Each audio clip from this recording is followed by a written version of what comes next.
하나님의 말씀을 함께 보시겠는데요. 로마서 8장 31절에서 34절입니다. 신약성경 250면에 있습니다.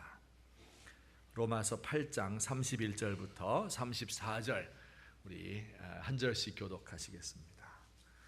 그런즉 이 일에 대하여 우리가 무슨 말하리요? 만일 하나님이 우리를 위하시면 누가 우리를 대적하리요?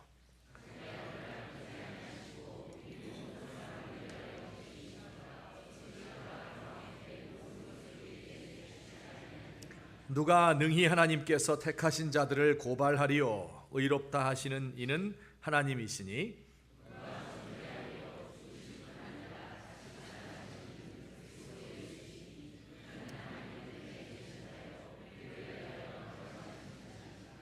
아멘. 오늘 본문 말씀은 법정을 배경으로 하여 쓰여졌습니다.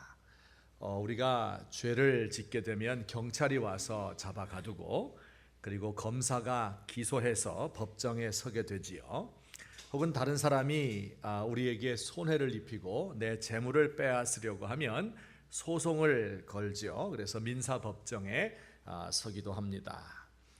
나를 거스르고 손해를 입히려고 하는 사람들을 가리켜서 이제 대적자, 적대자 이렇게 부르기도 하고, 또 법적인 절차를 밟기 위해서 고소하고 고발하는 사람, 고소인, 또 재판장이 불리한 판결에서 감옥에 가두고 집과 재산을 압류하기도 하지요. 이런 걸 판결한다 혹은 정죄한다 이렇게 말하는데, 이 모든 것이 오늘 본문에 나와 있어요. 31절에 누가 우리를 대적하리요? 대적자에 대해서. 33절에 누가 하나님 택하신 자들을 송사하고 고발하리요? 고발자에 대해서. 34절에 누가 정죄하리요? 재판관에 대해서 말씀하고 있습니다. 이렇게 대적자들이 우리 믿는 사람들을 고소하고 재판하려 할 때 하나님께서는 어떻게 하신다고 말씀하셨나요? 31절에 우리 같이 한번 읽어볼까요? 시작. 만일 하나님이 우리를 위하시면 누가 우리를 대적하리요? 하나님이 우리를 위해서 자기 아들까지도 아끼지 않고 주셨는데 누가 우리의 대적자가 될 수 있겠는가? 그런 뜻이죠. 33절 다 같이 누가 능히 하나님께서 택하신 자들을 고발하리요? 의롭다 하신 이는 하나님이시니 하나님께서 이미 의롭다고 선언해 주셨는데 또다시 고소할 수가 있겠느냐? 34절 누가 정죄하리요? 죽으실 뿐 아니라 다시 살아나신 이는 그리스도 예수시니 그는 하나님 우편에 계신 자요 우리를 위하여 간구하시는 자신이라. 재판을 하는데 검사가 아무리 유능한 사람이라도 또 고발자가 아무리 힘이 있는 고소인이라고 할지라도 우리 변호사는 더 유능합니다. 더 중요한 것은 판사가 우리 편이에요. 죄값을 다 치루었어요. 재판에서 우리가 승리할 수밖에 없다 하는 내용이 오늘 본문의 말씀입니다. 한 가지 중요한 질문이 있을 수 있죠. 여기 보면 우리를 거스르는 자, 우리를 고발하는 자, 정죄하는 자가 있다고 이야기했는데 그가 누구입니까? 바로 사탄이다 혹은 마귀다 하는 것을 우리가 생각할 수 있겠죠. 사탄이라고 하는 말의 뜻이 뭔 줄 압니까? 그것은 바로 참소하는 자, 원래 뜻이 그런 뜻이에요. 또 마귀는 헬라말로 디아볼로스라고 이야기하는데 이것은 고소하는 자 그런 뜻입니다. 그러니까 마귀가 하는 중요한 일이 저 천상에서는 하나님에 대해서 하나님께 우리를 고소하고 참소하고 고발하는 일을 하고 또 이 땅에서는요 우리 믿는 사람을 유혹하고 넘어뜨리려고 하는 그런 일을 하고 있습니다. 성경에 보면 가끔 하나님 나라 천국에서 지금 일어나고 있는 일을 설명하는 곳이 있습니다. 하나님과 천사들도 회의를 한대요. 우리 회사에 가면 조회를 하고 서로 의견을 나누잖아요. 마치 그처럼 하나님께서 천사들과 함께 회의해요. 어전 회의입니다. 그런데 그곳에 사탄도 끼어 있어요. 그 회의에서 사탄이 하는 일은 늘 정해져 있습니다. 바로 하나님의 사람들을 대적하고 고소하고 참소하는 그런 일을 한다고 해요.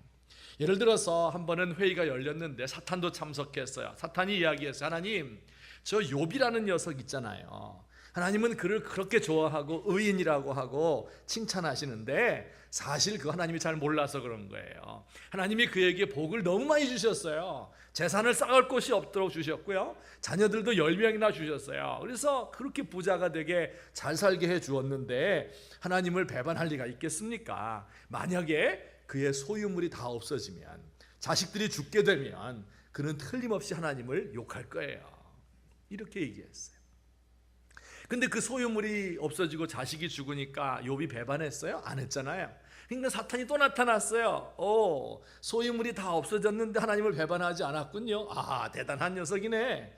그런데 하나님, 그의 몸을 한번 쳐보세요. 그럼 몸 아프게 되면 그거 아마 어려울걸요. 그때는 하나님을 욕하고 배반할 거예요. 틀림없습니다. 이렇게 얘기를 했어요. 또 한 번은요, 대제사장 여호수아라는 그 사람 있잖아요. 저거 대제사장이래요. 가장 거룩하고 깨끗해야 되는 사람인데 그 대제사장이 오물을 뒤집어 쓰고 더러운 모습을 하고 성전에 나와 있잖아요. 저걸 어떻게 하나님의 종이라고 할 수 있어요? 당장 내쳐버리세요. 이렇게 하나님께 얘기했어요. 사탄은 지금도 우리에 대해서 그렇게 하는 거예요. 절대 좋은 말 하지 않습니다. 저 친구 하나님 믿지 않을 거예요. 저렇게 잘 나가고 똑똑한 사람은 하나님 믿지 않아요.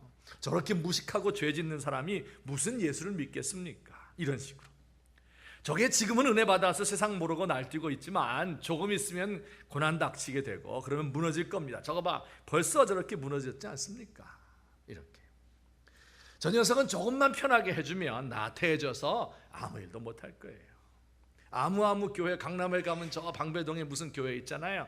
에이, 하나님 그게 교회입니까? 사랑도 없고 열정도 식은 교회잖아요. 하나님 한국 교회를 좀 보세요. 이렇게 불의한 교회가 어디 있어요? 이건 곧 제 풀에 무너져 내릴 겁니다. 이런 식으로 말한다는 거예요. 누가요? 사탄이가, 마귀가 이런 식으로 하나님 앞에 참소하고 고소한다는 겁니다. 그런데 오늘 본문 말씀에 따르면 믿는 사람들은 어떻게 된다고요? 그 하늘 법정의 재판에서 결코 지지 않는다고 이야기해요. 왜 그래요? 하나님께서 우리를 위하시는 분이기 때문에, 우리 편이기 때문에, 하나님이 이미 우리를 의롭다고 선언했기 때문에 아무리 우리를 고소해도 소용이 없다. 예수님께서 하나님 보좌 우편에 앉아서 우리를 위해서 간구해 주시고 모든 죄의 삭을 다 치루었는데 우리는 결코 넘어질 수가 없다. 정죄를 당할 수가 없다. 이렇게 본문에서 말씀하고 있습니다. 오늘 저와 여러분이 믿어야 될 사실이 바로 이것입니다. 여러분, 마귀의 그 모든 참소가 아무 의미 없는 것을 믿으시기를 바랍니다. 고소자 마귀는 반드시 재판에서 패배하고 고개를 떨구고 재판정을 나가게 될 것입니다. 오늘 저와 여러분이 이 사실을, 오늘 성경 말씀에 기록된 이 사실을 믿으십니까? 아멘. 저도 믿습니다. 제가 이 말씀을 너무 좋아해서 이제 이번 주일날은 이걸 설교해야 되겠다. 그리고 지난주부터 그 이전부터 이 말씀을 제 머릿속에 생각하고 암송하고 있었습니다. 근데 제가 막상 설교를 하려니까 제 마음속에 들리는, 제 마음속에서 우러나는 음성이 있었어요. 저를 너무나 괴롭혔습니다. 일주일 내내 그것 때문에 괴로웠어요. 그 무슨 내용인가 하면, 자, 하늘 법정에서 이런 일이 있다고 성경에서 나와 있어. 그런데 그게 과연 이 말씀이 네 마음에 와서 닿느냐? 여러분, 이 말씀이 마음에 와서 닿습니까? 이 장면이 우리에게 다가옵니까? 안 다가와요. 저는. 왜 그러세요? 우리 주변에는요, 우리의 대적들이 너무 많기 때문에 그래요. 여기 보면 누가 우리를 대적하리요, 그렇게 이야기를 했는데 실제로는요, 대적들이 많아요. 죽음과 질병이 만연해서 우리를 대적합니다. 세상에서 우리는 실패를 하고 좌절을 겪습니다. 때로는 온 세상이 나를 대적하는 것으로 느껴질 때도 있어요.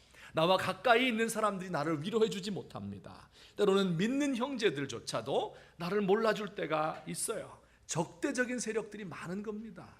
그렇죠? 또 고소하는 사람도 많습니다. 여러분, 인터넷을 한번 열어보세요. 기독교를 비난하고 폄하하고 하나님의 이름을 모욕하는 세력이 얼마나 많습니까? 우리의 양심이 어떻게 해요? 우리에게 날마다 네가 무슨 그리스도인이나 너 같은 게 무슨 예수를 믿느냐, 하나님의 종이라고 어떻게 이야기할 수 있느냐, 계속해서 고발하고 고소하고 있습니다. 아무도 고소하지 못한다고 했는데 실제는 하고 있는 거예요. 때로는 가책을 받고 패배주의에 휩싸여서 낙심한 가운데 우리의 삶을 허송할 때가 많습니다. 재판을 하면 정죄를 당하고 질 때도 많아요. 마귀가 승리하는 겁니다. 하나님의 나라는 온데간데 없고 하나님 믿는 사람들은 모욕을 당하고 조롱을 받습니다. 정의의 세력은 감옥에 가 있고 불의한 세력이 득세하고 있습니다. 세속적인 가치관, 분열하려는 이런 마음, 이런 것들이 온 세상을 지배하고 있는 거예요. 여러분, 그러니 오늘 이 말씀이 우리의 마음에 와닿지가 않는 겁니다. 천국에서 저 하늘 법정에서는 승리했다고 이야기하는데 이 지상에서는 차이가 나는 거예요. 성경에서는 우리 믿는 사람을 마귀가 어찌할 수 없다고 하는데 실제로는 마귀가 우리를 가지고 놀고 있는 거예요. 성경에서는 우리가 하나님 우리를 대적할 자가 없다고 하는데 실제로는 우리들 대적들 천지입니다. 고발하고 정죄하고 우리는 쉽게 무너지고 패배하고 맙니다. 여러분, 이게 일주일 내내 제 근심이었어요. 이거 어떻게 해서 이렇게 돼 있습니까? 천상의 재판에서는 분명히 승리했다고 했는데, 승리의 노래를 부르고 있는데, 감격에 젖어 있는데, 이 지상에서는 믿는 사람들이 힘을 쓰지 못하고 세상의 논리에, 자본주의의 논리에, 권력 노름에 판판이 지고 마는 것일까? 이런 생각이 저에게 들었습니다. 자, 이렇게 한번 설명을 하면 여러분 이해가 되실 거예요. 여러분, 재판에서 이겼어요. 재판에서 이기면 즉시로 효력이 발생합니까, 안 합니까? 예를 들어서 민사소송을 했는데 저 나쁜 녀석이 우리 집을 막 차지하고 집에 들어와 살고 있거든요. 그래서 불법으로 점유한 거잖아요. 그래서 소송을 걸어가지고 내가 승리를 했어요. 네 집이다. 딱 재판장이 이야기를 해줬어요. 그러면 바로 그 집에 들어가서 살 수 있습니까? 살 수 있어요, 없어요? 살 수 없어요. 왜냐하면 그 사람이 살고 있기 때문에, 거기에 불법으로 점유하고 있기 때문에 안 나가는 거예요. 그거 어떡합니까? 안 나가면 어떻게 해야 돼요?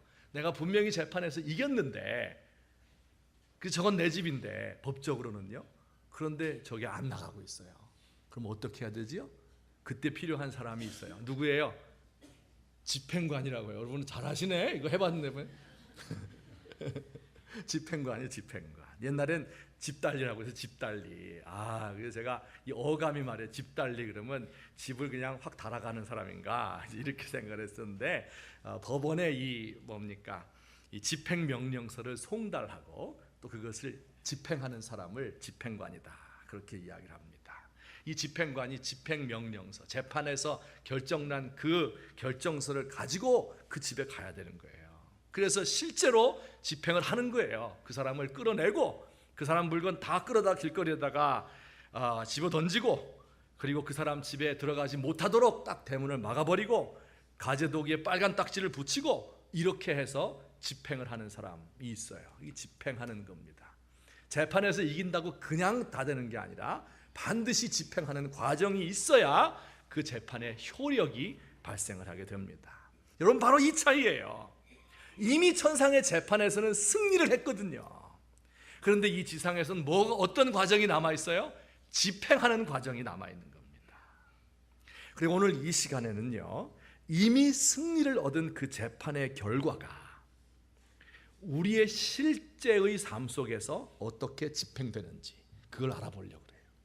그게 집행되지 못하도록 하는 방해 세력이 있겠죠. 나를 점유하고 있는 그것들이 있겠죠. 마귀가 있을 거 아니에요. 마귀 쫄개들이 있을 거 아니에요. 마귀는 졌지만 쫄개들이 있거든요. 그것의 정체가 뭔지, 그들이 어떤 도구를 가지고 우리로 하여금 그 재판에서 이긴 것을 이 땅에서 집행하지 못하도록 하는지, 그것을 살펴볼 거예요. 그리고 이미 승리한 싸움인데, 그러면 우리가 어떻게 그것을 실제로 집행할 수 있겠는가 하는 것을 말씀드리려고 합니다. 두 가지로 나누어서 설명할게요. 첫째, 우리 같이 한번 읽어봅니다. 시작.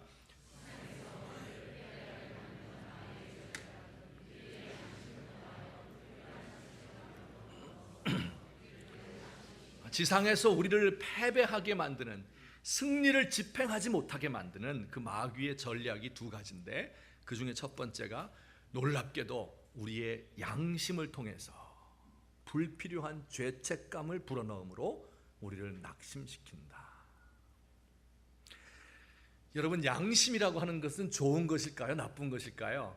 좋은 것이죠. 양심이라고 하는 그 양자가 좋은 뜻이에요. 양심은 좋은 겁니다. 죄책감도 좋은 거예요. 하나님이 우리 사람들에게 양심을 다 주셨어요. 그래서 하나님의 법을 어기면 양심에 찔려요. 그리고 죄책감을 느끼게 되는 거예요. 그래서 그것 때문에 회개할 수 있게 되는 거 아니에요. 만약에 죄책감이 없으면, 양심이 없으면 회개할까요? 안 할까요? 안 해요. 죄인지가 뭔지를 모르니까. 부끄러워할 줄 모르잖아요. 양심이 없는 사람들이 모인 사회는 방종한 사회예요. 그래서 양심이라고 하는 게 참 중요한 우리 사람들에게 주신 하나님의 선물이요 도구인데, 항상 그렇지만 마귀는 어때요? 좋은 것을 확 바꿔서 사용하잖아요.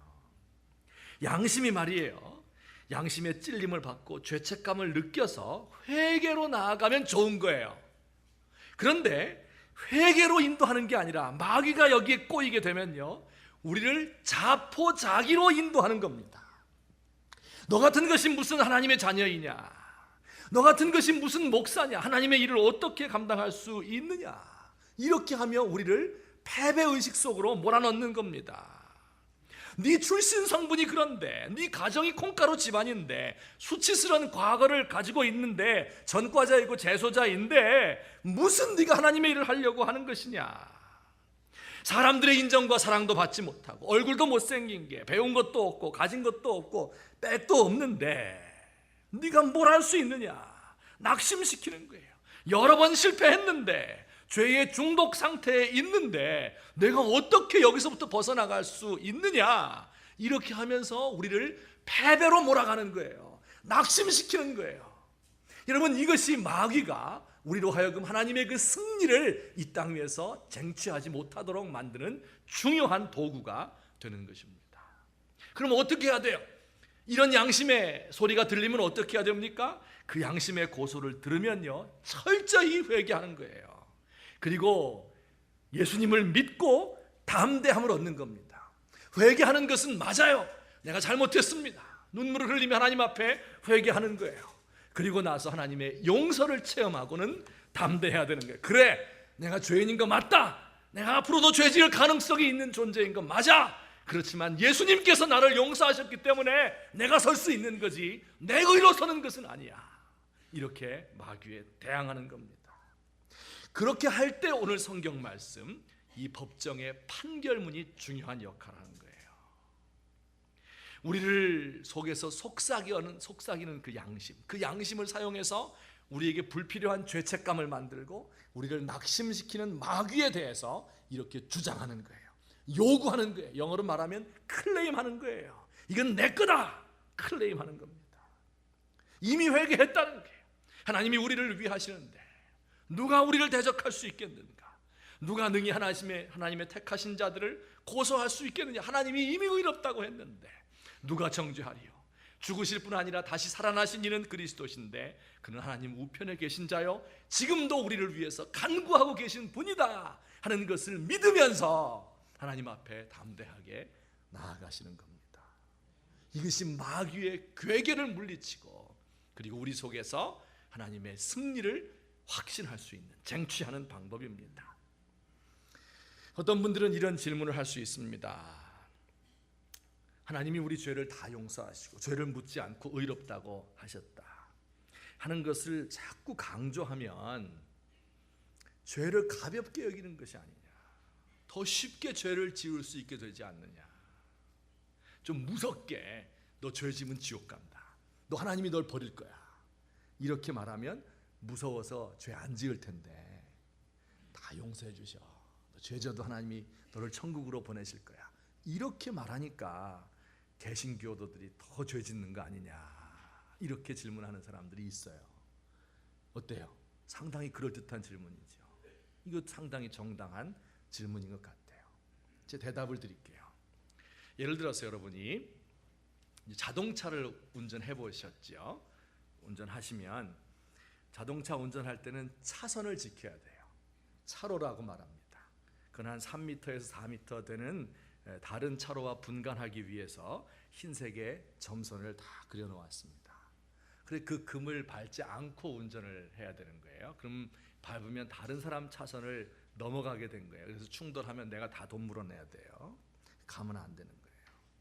자, 그런데 그 선을 밟지 말고 운전을 해라 이렇게 할 때 어떤 사람이 선을 안 밟을 수 있겠어요? 둘 중에 한 사람인데 한번 답을 해보세요. 1번, 한 8차선 되는 엄청 넓은 도로예요. 수십 미터 도로예요. 거기 차선이 막 많이 있습니다. 그런데 차들이 하나도 없어요. 내 차밖에 없어요. 그리고 금 밟지 말고 운전해라 이렇게 이야기하는 것과 2번, 딱 3m 되는 금을 쫙 양쪽으로 그어놓고 그 양쪽은 낭떠러지예요. 알겠죠? 그래놓고 거기서 금 밟지 말고 운전해라 하면 누가 더 금 안 밟고 운전할 수 있겠어요? 1번 같아요? 2번 같아요? 2번 같아요? 낭떠러지 쫙 해놓고 하면 금 안 밟고 갈까요? 여러분 어떤 일이 벌어질까요? 낭떠러지면요 두려워가지고 운전도 못해요. 떨면서 벌벌벌 하다가 떨어지냐 훅 떨어져 버려요. 근데 여러분 좌우로 8차선이에요. 금 밟아도 된단 말이에요. 안 죽어. 그걸 알면요 시속 140km 쫙 가도 금 한 번 안 밟습니다. 서울에서 부산까지 가는 동안도 금 안 밟아요. 밟으면 안 죽는다 하는 것을 아는 사람이 금을 더 안 밟지, 밟으면 낭떠러지로 간다 하는 사람이 더 밟게 되어 있습니다. 여러분 이게 역설이에요. 이게 복음이라고 하는 거예요. 여러분 죄 짓는다고 죽는다, 죄 지면 지옥 간다 이렇게 하면 죄 안 지을 것 같죠? 아니에요. 그러면 두려워가지고 벌벌 떨면서 아무것도 못해요. 그런데 죄 지어도 대속자가 있다, 하나님이 이미 너를 용서하셨다 하는 것을 확신하게 되면 더 죄를 안 짓게 되는 것을 믿으시기를 바랍니다. 여러분, 우리가 예수 믿는 것은요 8차선 도로를 달리는 거예요. 차가 하나도 없어요. 벗어나도 죽지 않는 겁니다. 항상 대안이 있어요. 항상 플랜 B가 있어요. 여러분, 플랜 A를 실패하게 되면 플랜 B로 가는 거예요. 하나님께서 언제나 우리에게 세컨드 찬스, 두 번째 기회를 항상 주시는 거예요. 여러분, 한 번 실패했다고 해서 인생 끝나는 거 아니에요. 두 번 실패했다고 해서 무너지는 것 아닙니다. 여러분, 때로는요, 생각해보면, 제 삶을 돌이켜보면 플랜 B가 더 좋을 때가 많습니다. 여러분, 저도 그 계획을 잘 세우고 치밀하게 일하는 그런 새가슴을 가진 사람인 것 같아요. 아니면 무작정 질러놓고 보는 사람인 것 같아요. 돌다리도 두들겨 놓고 가는 사람, 두들겨 보고 가는 사람이 제가 계획을 잘 세우고 1년 동안 하고, 이렇게 하면 어떻게 할까, 저렇게 하면 어떻게 생각할까, 막 이렇게 하면서 가는 사람이에요. 그렇게 해서 제가 이제 어떤 계획을 세운 거예요. 그러면 잘 될 것 같다. 돈도 억수로 벌고, 그죠? 그다음에 교회도 잘 되고, 뭐 하나님 사업도 잘 되고, 잘 될 것 같아요. 그래 계획을 세워놓고 하면요, 그렇게 하다가 실패한 경험이 많습니다. 실패하는 거예요. 안 돼요. 그럼 막 낙심하잖아요. 이거 왜 이렇게 됐을까? 나에게 승리를 주셔야 되는데. 그런데 항상 플랜 B가 기다리고 있어요. 그런데 놀랍게도 내가 계획했던 것보다 두 번째 계획이 더 좋은 거예요. 그걸 통해서 하나님의 일을 더 많이 할 수 있고 나에게 더 유익이 많은 것을 제가 여러 번 경험하게 되었습니다. 그래서 제가 지금도 계획은 세워요. 계속 세우지만 제 마음속에 항상 내 계획은 그냥 인간의 계획일 뿐이고 하나님이 인도하시는 대로 간다. 그러다가 어쩔 때 제가 계획을 막 했는데 또 안 되는 경우가 있잖아요. 그러면 그때 생각하는 거예요. 이게 또 시작이다. 또 시작이다. 하나님이 다른 계획을 가지고 계신가 보다. 그러면서 이제는 기대하는 마음이 있습니다. 여러분, 이것이 믿는 사람들의 가는 길이에요. 우리의 양심이 우리를 찌르거든, 죄책감으로 우리가 사로잡히게 되거든 철저하게 회개하는 게 중요해요. 그래, 내가 죄를 지었다. 나는 죄를 지을 가능성이 있는 연약한 존재이다. 그런데 바로 그 이유 때문에 예수님이 죽으신 거 아니냐. 내 출신 성분이 이런데, 우리 가정이 이런 집안인데, 내가 수치스러운 과거를 가지고 있는데, 이 모든 과거는 다 하늘 법정에서 이미 죄값이 치루어졌다 하는 것을 믿는 거예요. 사람들의 인정과 사랑을 받지 못하지만 하나님이 인정하신다. 배운 것도 없고 가진 것도 없고 백도 없지만 하나님이 내 백이고 하나님이 내 후원자이고 하나님이 내 서포터이시다. 나를 위해서 기도해 주는 사람 없지만 예수님이 나를 위해서 하나님 보좌 우편에서 기도하신다 하는 것을 믿게 될 때, 죄 지으면 안 되지요. 하지만 지어도 하나님께서 용서해 주신다 하는 것을 믿고 나아가시는 저와 여러분 되시기를. 패배주의에 빠지는 것이 아니라, 죄짓고 낙심해서 일어나지 못하는 것이 아니라 다시 한번 힘있게 일어서서 하나님의 일을 감당하시는 저와 여러분 되시기를 우리 주님의 이름으로 축원합니다. 아멘. 자, 두 번째로 마귀가 또 계략이 있거든요. 아까는 내 내부에서 양심이 했죠. 이번엔 외부에서 공격해 오는 거예요. 같이 읽어봐요. 시작. 박해자들을 통하여 물리적인 방법으로 대적하고 고소하고 정죄하는 거예요. 사탄이 우리를 패배하도록 하기 위해서 외적으로 이번에는 사람들을 통해서 하나님 백성들 공격해요. 악한 사람들이 실제로 선한 사람들을 대적하고 고소하고 정죄하고 감옥에 집어넣고 사형을 시키는 경우가 많습니다. 여러분, 사도 바울 선생님, 오늘 로마서 8장 이 사도 바울 선생님을 통해서 주신 말씀 아니에요? 사도 바울 선생님이 이 말씀을 쓸 때 편안한 가운데서, 모든 게 다 갖춰진 가운데서 시원한 지중해 그늘에 앉아가지고 바닷가에서 글 쓴 줄 아십니까? 지금 그것이 아닙니다. 그에게 대적자들이 많았습니다. 바울이 유대민족을 배신했다 이렇게 생각을 해서 유대인들이 그를 죽이려고 했어요. 글자 그대로 죽이려고 했습니다. 믿는 사람들 가운데도 처음에는 성령으로 시작해요. 잘 믿었는데 이게 끝으로 이단으로 가는 사람도 있었습니다. 바울과 경쟁하자고 하는 사람도 있었어요. 참 웃기는 일이죠. 심지어는 그의 제자들조차, 그가 예수 믿게 한 사람들조차 그의 대적자가 있었던 거예요. 그들에게 둘러싸였어요. 그는 여러 번 고소를 당했습니다. 재판을 받기도 하고 감옥에도 갇혔습니다. 빌립보라는 곳에서 하룻밤 매 맞고 감옥 갇힌 것이 이제 시작이었죠. 그리고 예루살렘에 가서 붙잡혀서 재판도 제대로 못 받았어요. 그리고 2년 동안 그냥 감옥에서 구금당한 상태로 썩었습니다. 그리고 그는 로마로 압송되었는데 그곳에서도 약 2년 동안 또 감옥에 있었고, 풀려나서 하나님의 일 하다가 2차로 또 투옥되었습니다. 네로 황제, 희대의 악인이지요. 그에 의해서 투옥되었고, 그때 그는 60이 훨씬 넘은 늙은 몸이었습니다. 감옥에서 고생하다가 결국은 단두대에 끌려가서 도끼로 목이 잘려서 순교를 당한 분이에요. 여러분, 사도 바울 선생님이 편안한 가운데 아무 대적도 없어요, 이렇게 말하는 것이 아닙니다. 실제로 대적들이 많아요. 그럼 어떻게 해야 될까요? 그때 해야 될 일이 있습니다.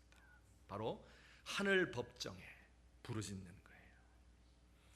하나님의 그 판결문을 가지고 호소하는 거예요. 그것을 통해서 이 땅에서 승리를 얻을 수 있습니다. 여러분, 악한 사람들이 적대적으로 나올 때 우리를 고소하고 억울하게 하고 불이익을 주어요. 이미 하늘에서는 승리했다고 판결이 났는데 이 땅에서는 그런 일이 벌어진단 말이에요. 불의가 승리해요. 그때 어떻게 해야 될 것이냐? 그때 하나님께 호소하는데 판결문을 근거로 해서 호소하는 겁니다. 집행관이 올 때 그냥 오는 게 아니에요. 판결문을 가지고 오는 겁니다. 하나님, 누가 능히 하나님의 택하신 자를 고발할 수 있습니까? 의롭다 하셨는데요, 누가 나를 정죄할 수 있습니까? 그리스도께서 죽으시고 부활하시고 우리를 위해 간구하신다고 약속하지 않았습니까? 제가 그 약속을 믿고 그 판결문을 의지하고 기도합니다. 하나님, 이 땅에서 우리 믿는 백성들이 당하는 이 고통으로부터 우리를 건져주세요. 억울한 일을 해결해 주세요. 그렇게 기도하는 거예요.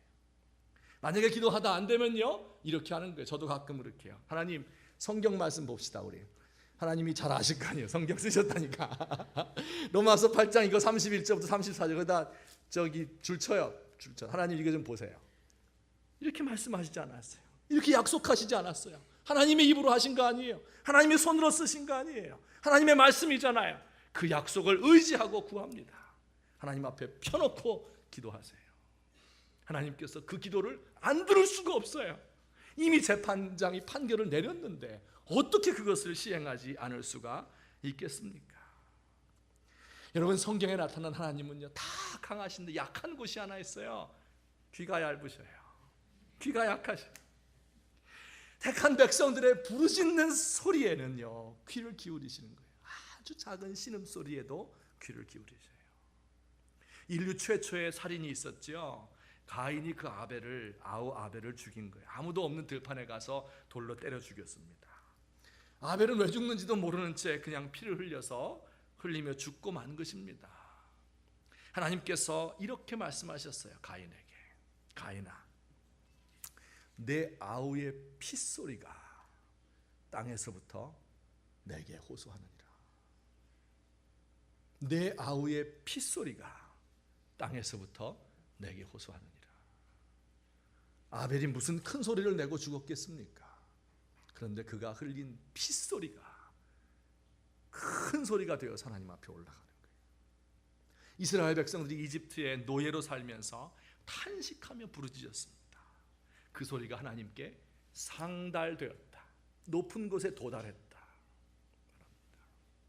자기들끼리 탄식한 것 같지만 하나님이 그 소리에 귀를 기울이신 거예요. 다윗 왕이 탐욕과 정욕 때문에 죄를 지었잖아요. 아무것도 모르고 죽음을 당하고 아내를 빼앗긴 햇사람 우리야 있잖아요.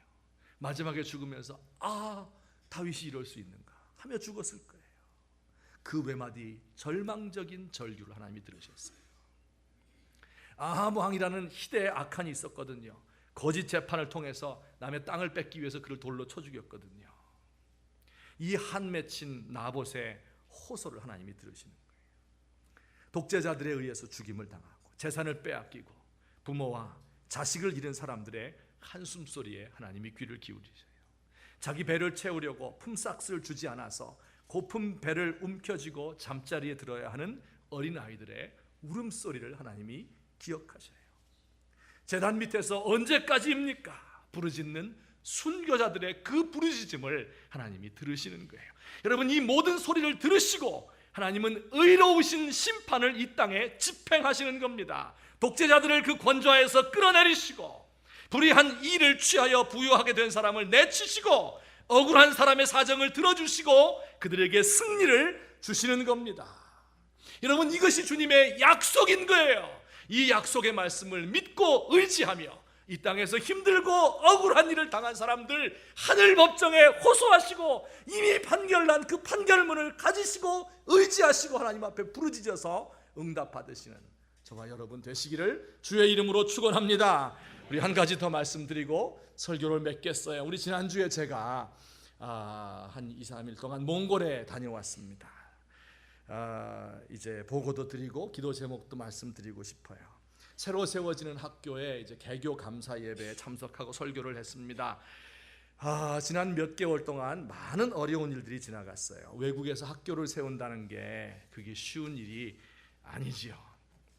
몇 가지 어려움들이 있는데 원래 학교를 시작하려면 당연히 허가가 있어야 되잖아요. 아무나 뭐하는 가르치는 거 아니잖아요. 5개월쯤 전에 허가증을 얻었습니다. 근데 그것은 다른 사람이 하던 학교였는데 문 닫은 그 허가증을 산 거예요. 그래 우리가 운영은 하지만 명목상은 딴 사람 이름으로 돼 있어요. 그래서 이걸 바꿔야 되잖아요. 근데 그 바꾸는 게 쉬운 것이 아니더라고요. 그래 마음속에 찜찜하잖아요. 유치원 허가도 내야 되는데 법적인 절차, 행정적인 절차가 저는 학교랑 같이 하는 건 줄 알았는데 그게 아니더라고요. 따로따로 다 해야 되는 거예요. 좋은 교사를 모집해야 되고 행정직원을 뽑아야 되죠. 학생 모집해야 되죠. 교재와 교구를 준비해야 되는데 이 모든 일보다 더 중요한 건 맨 처음으로 해야 될 일이 뭐겠어요? 학교 건물이잖아요. 학교 건물 한 3년 동안 방치된 건물이기 때문에 쓸 수가 없어서 이제 돈 들여서 리모델링을 하게 됐는데 여기서 문제가 발생한 거예요. 그 리모델링하는 건설사를 잘못 만난 거예요. 그 보니까 굉장히 좋은 사람인데 그런데 아닌 거였어요. 공사는 더디고 부실하고 현장 감독은 게으르고 자재를 빼돌려서 팔아먹고 회사에서는 현장을 감독하지 못하고 큰 소리만 치는 전형적인 후진국의 이 건설사들의 모습이 이제 거기에 딱 걸린 겁니다. 흔히 어떻게 그만두라고 할 수도 없어요. 이미 계약했기 때문에 돈도 계약금 넘어갔고 계속 할 수도 없는 거예요. 원래 7월 말까지 공사를 마치기로 했는데 7월 말에 공사 못 마쳤습니다. 8월 10일까지 마치게 되는데 안 됐습니다. 8월 15일까지 안 됐습니다. 결국 8월 말까지 겨우 A동 하나 마무리했는데 그것도 제가 볼 때 만족스럽지가 않았습니다. 여러분 공사가 마무리돼야 학부모들에게 설명을 하고 학생을 모집하고 소방검사, 전기 안전검사 이런 거 다 맡아가지고 건물 사용 허가를 내야 학교를 시작할 거 아니에요. 근데 이 기회를 놓치면 1년을 또 기다려야 되는 거예요. 그러니 얼마나 답답하겠어요. 그래 우리 이효영 선교사님이 애가 타다 못해서 정말 세상 말로 똥줄이 탔습니다. 가서 싸우기도 하고 호통도 치고 호소도 해보았지만 안 돼요. 왜 안 될까요? 한국말로 하니까. 몽골말로 해야 되는데 어디다가 호소할 데가 없어요. 이거 억울한데 이거 어떻게 할 수가 없어요. 여러분 이럴 때 어떻게 하면 돼요? 이럴 때 어떻게 하면 돼요? 그때 기도하는 거예요. 바로 그때 기도하는 거예요. 그 이분이 기도를 시작했습니다. 금식 기도를 했어요. 아까 이야기한 그 많은 업무들이 있잖아요. 그 엄청난 업무들이잖아요. 이걸 다 파악하고 알아야 되는 건데 이것을 하면서 일주일 7일 동안 금식을 했습니다. 그러면 나이 50대 중반 된 사람이 매일 2-3시간씩 출퇴근하면서 그 많은 업무를 보면서 일주일 금식하는 거. 제가 공항에서 처음 얼굴을 보고 깜짝 놀랐습니다. 너무 형편없이 쪼그라지고 너무 말라 있는 거예요. 그 마지막 날은 잠을 너무 일이 많고 걱정이 되고 그러니까 잠을 못 자서 1시간 반 자고 예배를 인도해요. 그 예배를 마치고 저는 뭐 그런 걸 잘 몰랐으니까 그냥 그런가 보다 했는데 예배를 마치고 이제 저는 감격해가지고 이제 허그를 이렇게 했어요. 근데 그걸 안아보고서 깜짝 놀랐습니다. 양복을 입은 양복이 푹 들어가는 거예요. 원래 체구가 크진 않지만 골격이 단단하고 강단이 있는 분이었는데 마치 건부를 안는 것 같았어요. 헛개비를 안는 것 같았어요. 반짝 들리면 들 것 같아요. 이러다 쓰러지겠다. 제 마음에 미안한 마음이 몰려왔어요. 왜냐하면 저도 이분을 괴롭히는데 한 몫을 했거든요. 이걸 제 시간에 끝내야 되는데 왜 일처리를 그런 식으로 밖에 못하느냐. 이런 식으로 메일로 하고 전화로 하고 인편으로 이야기하고 또 제가 7월 달에 직접 가서 만나서 얘기하고, 소위 말하면 갑의 입장에서 우리가 돈 대주는데 왜 일 그딴 식으로 밖에 못해, 이런 마음을 가지고 제가 그분을 쪼아댄 거예요. 알고 보니까 그러니 얼마나 미안하던지. 하나님이 우리 이선 교사님의 금식과 그 기도를 들으셨을까요? 안 들으셨을까요?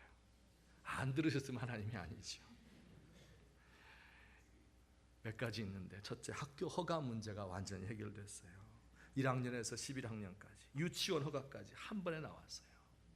원래 이게 사람 이름 바꾸는 게 안 돼서 새로 시작했는데, 새로 시작하면 1년 내지 2년 정도 걸립니다. 그런데 그것을 보름 만에 해결했어요. 그래서 학교 이름이 이제는 어요트 채칭, 그건 과거 학교 이름이고 허스 오양가라는 이름으로 바뀌었습니다. 우리말로 번역하기 힘들어요. 근데 몽골 사람들은 아주 좋아하는 말인데 조화, 화음, 어울림 뭐 이런 뜻입니다.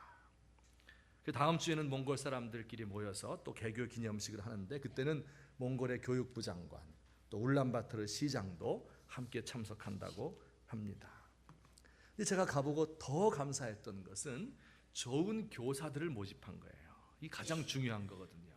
근데 거의 크리스찬들이 별로 없고 크리스찬 교사는 더 없는데 크리스찬들을 모집을 했는데, 그 보아도 얼굴에 선한 것이 가득한 이런 사람들이에요. 그 중에 한 사람은 정말 헌신된 사람으로 고락을 같이 할 수 있는, 같은 마음으로 걱정을 하는 그런 자매입니다. 9월 1일 제 시간에 개교할 수 있었어요. 약 40명 되는 한국인과 몽골인 귀빈들이 모인 자리에서 영광스럽게 예배를 드리고 시작할 수 있었습니다. 물론 아직도 어려움이 많을 거예요. 학생 모집을 좀 늦게 시작했기 때문에 10월 달까지 1학년 40명, 유치원 40명을 모집하여 할 수 있도록 여러분이 기도해 주셔야 돼요. 공사가 아직 덜 끝났기 때문에 잘 마무리되도록.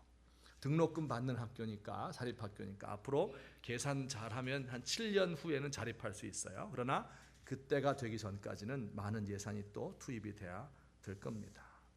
여러분, 제가 지금 몽골 학교 이야기를 하려고 그러는 것이 아니라 하나님께 부르짖는 게 이런 거다. 그래서 제가 그런 생각도 했어요. 하나님이 왜 꼭 그렇게 일하실까? 그죠? 그좀 여기 성경에 딱 돼 있으니까 승리를 바로 주시면 되는데, 그걸 그렇게 승리를 안 주시고 그렇게 일주일 동안 굶기고 말이에요. 그 마음고생이 얼마나 심해요.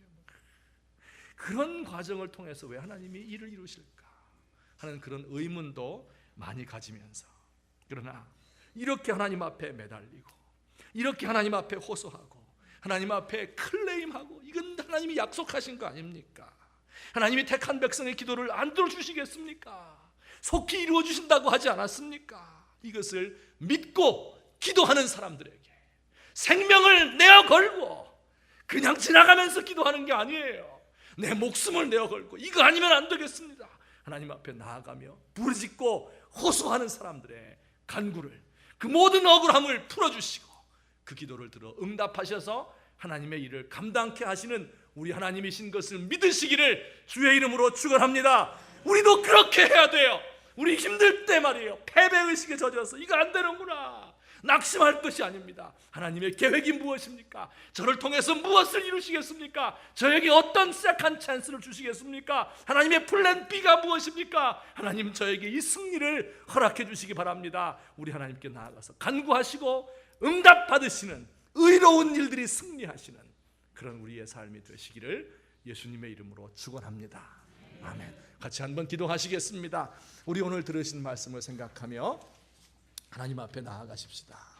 우리 하나님께서 이미 승리를 우리에게 이루어 주셨습니다.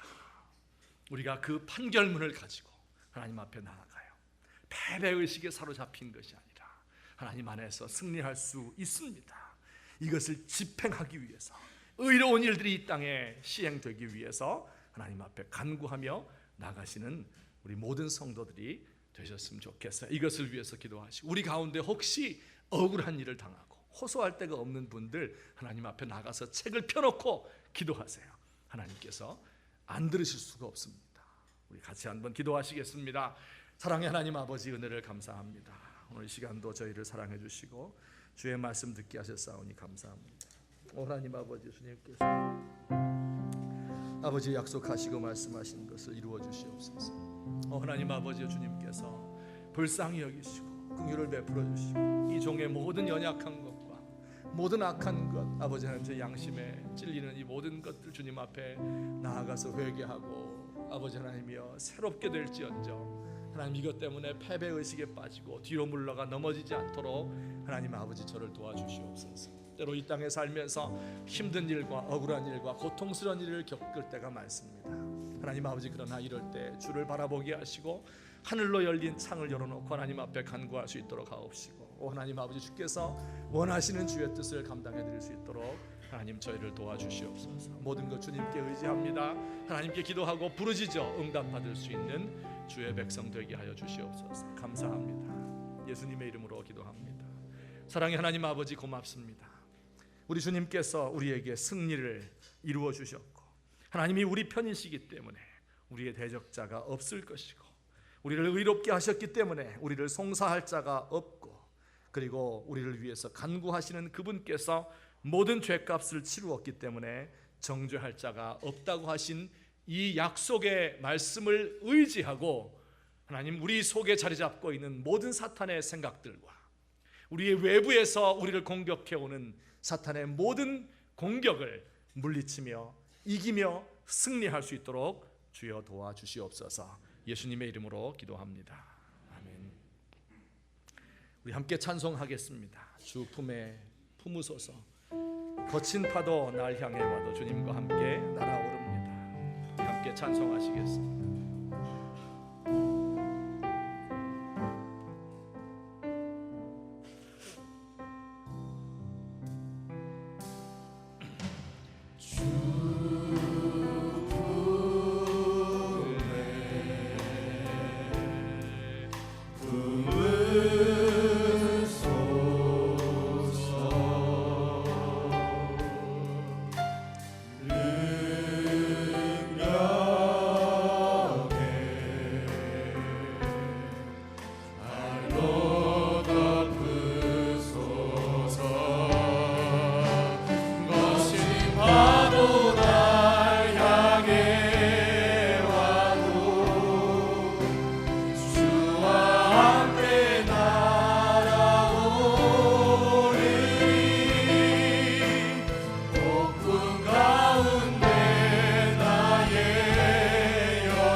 사랑의 하나님 아버지, 거친 파도가 날 향해 와도 그 안에서 잠잠히 주를 바라보며 오히려 그 바람을 타고 주와 함께 천성으로 날아 올라갈 수 있는 믿음을 우리에게 허락하여 주옵소서. 하나님, 우리의 마음 가운데 낙심과 패배주의가 깃들지 않도록 하나님 우리의 마음을 지켜주옵시고, 이 땅에서 불의가 승리하는 것 같아 보이지만은 결국 하나님의 나라가 승리하고 주의 뜻이 이루어지는 것을 믿는 마음으로, 그러나 그것이 우리의 간절한 기도를 통해서, 우리의 부르짖음을 통해서 이루어진다는 사실을 기억하며 힘써 나갈 수 있는 귀한 주의 백성 될 수 있도록 도와주시옵소서. 우리의 드린 모든 예물과 우리의 마음을 주께서 연락하여 주옵시고, 우리 성도들의 모든 아픈 부분들, 그 심령의 상처와 가정의 모든 어려움과, 그리고 하나님 우리의 사업과 직장을, 자녀들을 우리 주님께서 지켜주시옵소서. 우리 연세 많은 노부모님들을 주께서 강건케 하옵시고, 어린아이들, 젊은 아이들 그 심령 속에 평안과 지혜를 허락해 주옵시며, 멀리 해외에 나가 있는 우리의 자녀들과 군문에 있는 아들들을 그 머리끝부터 발끝까지 우리 하나님께서 지켜 보호하여 주시옵소서. 이제는 우리 주 예수 그리스도의 은혜와 하나님 아버지의 사랑과 성령님의 교통하심이 오늘 이 시간도 주 앞에 나와 경배하며 하나님의 뜻이 무엇인지 마음속에 새기고 돌아가는 주의 사랑하는 백성들 머리 위에 지금부터 영원토록 함께 계실지어다. 아멘.